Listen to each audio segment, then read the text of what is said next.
არის დაჩორებული და გზა კარგი კი არის, მაგრამ ზამთარში ძლდება და ეს არის ძალიან მნიშვნელოვანი პროცესი, თვითონ ვერ აიღო და მე თბილისში ჩამოვიდა. თვითმმართველობის ამოცანა არის იუსტიციის სახლი, ბანკი და დაზღვევა. ეს და რიგით და როგორც არის მოწყობილი თვითმმართველობის ერთასი არ არის ამ ახალ ერთეულებში მთლიანად საქართველოში რეფორმის პირველი ეტაპი დაждდება სადღაც 30-დან 40 მილიონ ლარამდე.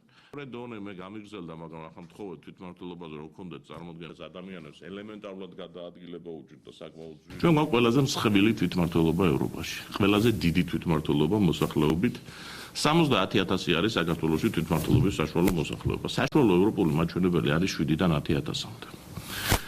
ეს რატო კეთდება 7 და 10,000 როდესაც ცხოვრობს, მას მარტივი კომუნიკაცია აქვს ხელისუფლებასთან. ის ადამიანები, ვინც არჩეული არიან ამ 7-10,000 კაცით, ისინი მუდმივ კონტაქტში არიან მოსახლეობასთან, იმიტომ რომ ფაქტიურად სამეზობლო და თვითმმართველობის პრინციპი არის ის, რომ თვითმმართველობაში ერთიანდებიან ის ადამიანები და ის დასახლება, რომელთაც საერთო ინტერესი გააჩნია. და გზა კარგი კი არის, მაგრამ ზამთარში იმზის გავლა